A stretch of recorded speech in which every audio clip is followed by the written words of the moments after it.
Learning a language is one of the biggest commitments somebody can make in their adult life. Actually getting to the point where you can speak and understand a language semi-comfortably takes hundreds and hundreds and hundreds of hours, even in the most easiest of languages. It's the equivalent of spending well over an hour a day for years listening to a language. It's a very rewarding hobby, and the more you do it, the easier it gets, but it's still a gigantic time commitment. And what I notice online and in person is that there's a complete disconnect between that reality and how people talk about language learning. People will casually throw out, "Oh yeah, maybe I'll learn German." Or they'll watch a video called, "Which language should you learn in 2026? But to be honest, if you're actually trying to discern what language you want to watch based on a YouTube video, you probably won't learn any of those languages. If we spoke more seriously about language learning, we would treat it as the huge commitment that it is. Learning a language requires your time, it requires emotional connection, it requires you to immerse yourself in a completely foreign culture. When you say, "Oh, well, maybe I'll learn German,"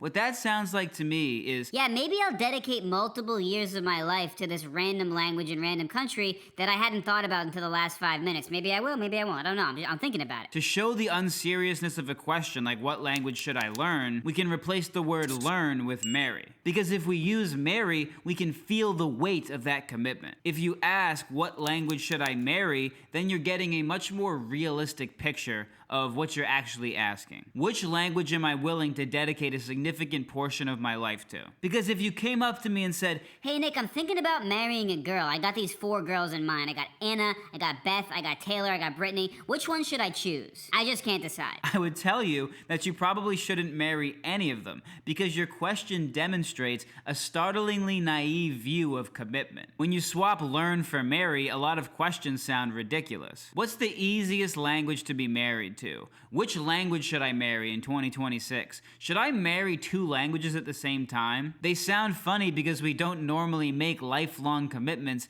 based on convenience and utility. Nobody says, "I think I'm gonna go marry a woman," and then goes out and picks one. You say, "I wanna marry that woman because I love that specific woman." You only learn a language after you find something in that language that you love. And then you decide to commit to that language because of that love. It doesn't inspire a lot of confidence in me that you'll become fluent when you say things like, "I just wanna learn a language." To me, I would be a lot more confident that you'd get fluent if you said, "Man, I really just love Brazil. I love the culture. I love the women. I love the music. I really want to visit Brazil. Maybe like I want to learn the language." Then I say to myself, okay, well, sounds like you do have the potential to learn the language because, again, you already have these pre-existing things that you really love and you maybe want to be a part of. It's not just that you like the general idea of saying you're fluent in a language. Here's the big secret about people who become fluent. Usually people who become fluent, it's not the people with the highest work ethic.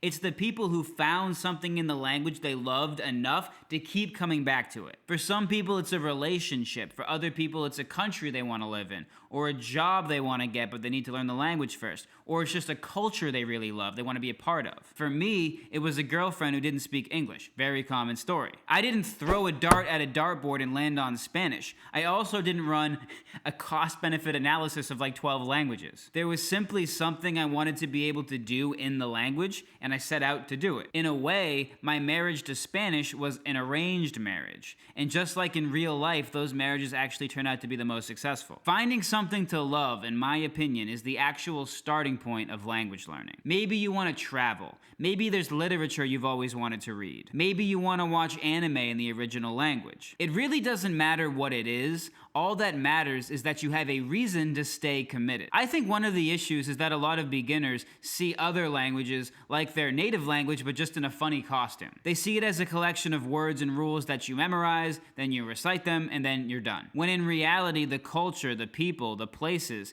all of that comes along for the ride when you learn a language. If you learn Japanese, for instance, if you spend 2,000 hours listening to Japanese, you're not just going to come away with some new words. It will literally change how you see the world. You're going to become like 20% Japanese. You're going to Japanize yourself.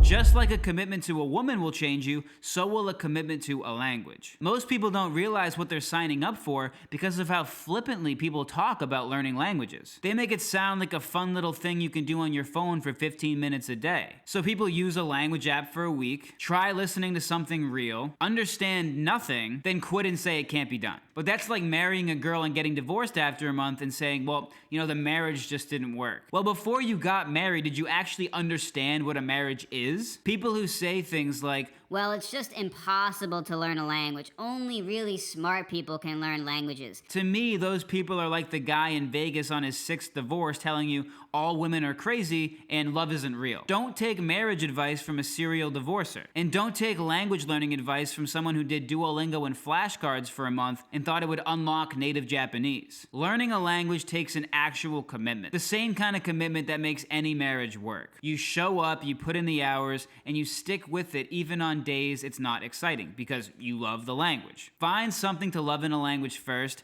then make the commitment, then learn the language. That's the correct order. That's the order that's going to result in success much more often than the reverse. And if you do love a language and you're looking for a way to get started, I recommend checking out this video right here that gets into how I would start learning a language if I was an absolute beginner. I will see you there.